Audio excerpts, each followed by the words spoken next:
Hello and welcome to Atop the Fourth Wall, where bad comics burn. Today's subjects were donated to me on the strict conditions that I must review them, because he thought they were absolutely atrocious. Are they? Well, not really. But before we get to the comics themselves, let's talk about the world of Warcraft for a moment. Before you ask, no, I don't play it. But I used to. A while back, as a Christmas present, my aunt gave me several months free after I had expressed an interest in playing.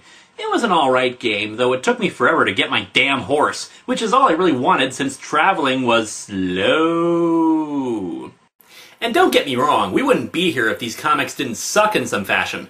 So what's the problem? Well, let's dig into World of Warcraft number 2 and number 3 and find out. The cover to number 2 is, well, bland. I mean really bland. Which is sad because it's penciled by Jim Lee, one of the best artists in the industry. But it's just a static shot of Conan the Barbarian here with two orcish beings behind him. We open to our protagonist, the amnesiac human warrior referred to only as Crocbait, forced into fighting a gladiatorial master since he's been captured and made a slave. Huh, I guess my Conan the Barbarian metaphor actually is accurate. I'm Haiku Steeledge, Pinkskin.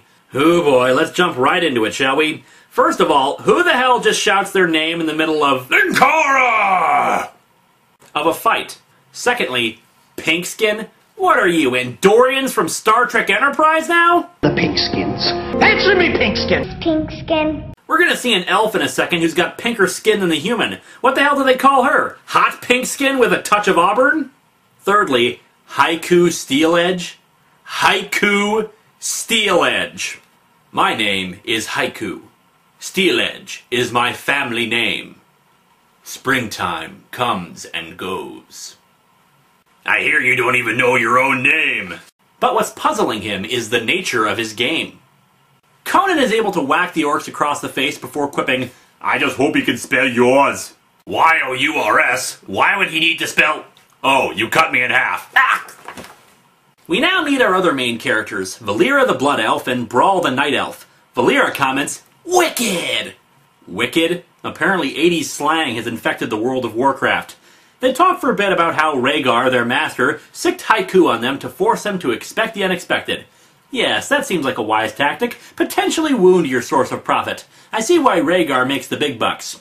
Our stalwart hero also wins Haiku swords, as is the rule of combat. Oh, so that's why enemies drop items and money when you defeat them in games. We cut to an armory called the Hall of Legends. By the way, get used to the names, folks. They never stop getting tossed at us, even though they're only there for like 2 pages. The weapons stored here come from every continent on Azeroth and the orcs' homeworld, Draenor. Wait, orcs are aliens? Oh, and look, apparently one of those legends is Cloud Strife from Final Fantasy VII. Neato! Rhaegar says they can choose any weapon they want to carry into the arena for their next battle. Really? You're handing your slaves weapons before they actually get to the fight? For that matter, why are they still in armor and not imprisoned in some way? Are the slaves on the honor system? These, a set of orc daggers, long as swords and sharp as dragon's teeth, beautifully balanced. I like to loudly announce how awesome my weapons are. Look, a magic gun, wood finish with metal on top, aluminum, I think. I don't know. Beautifully, shooty. I choose a druid's weapon. And I choose you, Bulbasaur!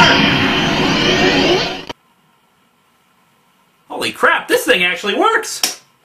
Conan sees a belt, which causes him to freeze and imagine Dr. Wily in armor. What's wrong with him? The belt must have triggered a memory. Don't worry, just a flashback. It'll be over in a minute. We cut to the group leaving aboard a zeppelin while more silly names are thrown at us. And only now are they actually wearing any kind of chains. The two elves continually argue, a fact commented on by a goblin. Two of your team are constantly bickering while the other stares into the distance and broods. You may have a problem there. I mean, with Cloud's sword from earlier and now this, it's looking more and more like a Final Fantasy game by the minute. In the area known as Feralis in southwestern Kalimdor lie the ruins of the ancient highborn city of Eldrathalis. Look, Walt Simonson, you're not Tolkien, and this is not Lord of the Rings. We do not need to know this information or these names. Airship fly to arena, people hit each other, that's all we need. Seriously, this goes on for several pages where we have background exposition. Nobody shuts up in this book. They're always talking about something and providing useless backstory. Also, the Night Elf turns into a bear. Huh. Among the random shouting from the audience, we also see more shouting about the pink skin. I'd just like to point out there's a guy with pink skin right there at the bottom of the panel. If you're gonna shout racial slurs, at least try to have them make sense. Aren't orc blades a bit large for you, little human? Dance closer, troll. I think you'll find they're just about your size. And Conan throws the sword right through the guy's neck! Wait, I was wrong. They need to go 2 sizes up. If you hand me the sword back, we shall try again, little blue girly man. Naturally, the crowd is still pissy about the whole thing, and Rhaegar just cashes in on them, betting against the human. By the way, we don't get any transition with this stuff. It's just fight, kill, next scene! Next match is a team battle, with our heroes versus a bunch of blue ogres. They are bigger than we are, and stronger. We'll have to be faster and smarter. No problem. For a second there, you had me worried. This is serious, Valera. Well, how are we supposed to know that without pink smoke coming out of somebody's forehead? So they fight, blah blah blah. It's seriously hard to comment on a fight when it's done in an alright fashion. Really, my only complaint is about Valera's armor. Of course, they decided to have her cleavage exposed and her armor riding up her ass like a thong. Because, you know, even when you're in a fight for your life, you need to show off what you got. After a while, the crowd finally gets around to supporting Conan, calling him Logosh! According to Rhaegar, it means Ghost Wolf. So why don't they just say Ghost Wolf? And so our comic ends with a Tauren woman saying she wants to buy Valera so she can put together an all-female gladiator team. Why do I get the feeling there's going to be a lot of catfights in the issues to come? The cover for issue 3 is a little bit better, but not by much. We have Conan and Antlers Elf riding on the back of a giant blue bird while it fights a chimera. The painted style really works here, and I've got no complaints. We open to a splash page with lots more exposition for the previous issue. The gladiator trio, owned and trained by the orc Rhaegar Earthfury, leaves as the new crowned champions. Rhaegar Earthfury? These are like rejected Star Wars names. At this point, I would just like to point out that I'm changing my name to Awesome McBadass Powerfist. While the people continue to shout out plot points for no particular reason, we see this masked fellow stalking our heroes. Strangely enough, this man bears a striking resemblance to another Wildstorm character named Grifter. So apparently Grifter plays the game, which seems to work for him considering he's got more pouches on him than a Rob Liefeld sketch. Antlers Elf is sad that they have to leave Valera behind and say that he accepted Rhaegar's ownership of him because he trusts him. You're saying you had a choice about your service to him? We, all of us, have choices. Apparently I've been misled about the concept of slavery. It's all about choice and certainly not about losing your ability to make choices to someone else. While Antlers Elf tells Valera that they'll come back for her, Valera is skeptical about their chances and decides to break out herself. On board the dirigible, the two gladiators discuss the possibility of going into the Pools of Vision to try to restore Conan's memories. How dramatically convenient. Isn't this exactly what you think of when you think World of Warcraft? Emo warriors who have lost their memories? I always thought it was about leveling up, completing quests, and getting annoyed at that one boss who just won't die despite throwing the whole party at him. I must have been playing the wrong game. Meanwhile, Grifter reports to a silhouetted figure about discovering Conan. He gets some money for his efforts, and the silhouetted figure tells his servant to kill Grifter after he's left. Dude!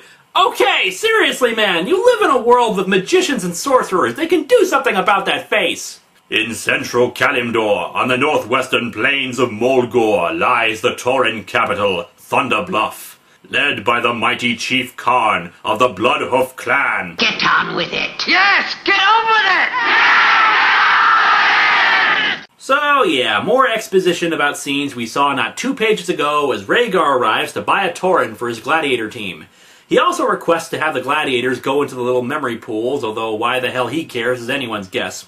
The Tauren warns them that there's some sort of cave elemental that's loose in the area, so it'll be dangerous. Since when has cave been an element? Back with Valera, she steals a wyvern, some kind of flying lion thing, and tries to escape with it. Under the cover of daylight on a big flying thing that will have a hard time navigating inside a forest with her captor right behind her. Yeah. The late afternoon sun rims the mesas in gold as Magatha and her grim totem clan watched Logosh and Brawl cross the span to Spirit Rise and follow the path to the pools of vision. That was all one sentence, by the way. These caverns are astonishing, Brawl. Well, they're mint-flavored, I guess. The two sit in the pool in a pose that makes me think they're sitting on a toilet, and Elf Antlers explains, We sit and stare into the water and ask the pools for revelation. Huh. Answer unclear, ask again later. The two start having flashbacks, with Elf Antlers continually seeing images of his daughter mixed with images of Valera, while Conan sees visions of a wife and son. All is not well, though. A hand starts to sift through the water, and Elf Antlers awakens to find something wrong. Logosh, get out of the water! Yes, our cave elemental has finally arrived! Its voice is the voice of an avalanche. If there are words, Logosh does not speak its language. At least, not its vocal language. You killed my mother. You killed my father. You killed my people. You took my father's sword. So, using the brilliant strategy of, hitting it, the cave elemental is defeated, and Conan explains to Elf Antlers that he's going to be leaving, since he apparently has people who need him as well as a son. Later they're brought to the tent of Hamul, another Tauren.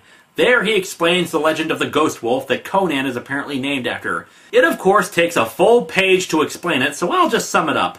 Wolfie dies, comes back as a guy who keeps on helping people out. There, done. Hamul gives Conan a gift. Take it as a token of my thanks for destroying the elemental that disturbed our pools of vision. I am honored. Ooh, a feather. Thanks. Why would I want gold or my freedom when I've got a feather? Huzzah! No, apparently the feather can glow, and it summons a hippogriff to come pick the two up. Meanwhile, Valera catches up with the group and spots them escaping, but has to hide when she sees Rhaegar sending goons after them. However, he knows that Hamul had a hand in letting them escape, and doesn't really care all that much if they're recaptured. I knew this day was coming. A man is truly a prisoner only as long as he agrees to remain one. Oh, so slaves and convicted criminals are only where they are because they want to be! And so our comic ends with Silhouetted Person instructing an assassin to murder Conan, but to do it subtly. Yes, because dead people are just so inconspicuous. These comics are just lame! The exposition is tedious, the characters are pretty one-dimensional, and the dialogue is forced and overly melodramatic. In the end, you'd get more enjoyment shelling out the $15 a month to play WoW than you would the $2.99 you paid for either issue. Pleased to meet you. Hope you guess my name. But what's puzzling you is the nature of my game. Ho! Daye! We won again! This is good! But what is best in life? The open steppe, a fleet horse, falcons at your wrist, and the wind in your hair. Wrong! Conan! What is best in life? To crush your enemies, see them driven before you, and to hear the lamentations of their women.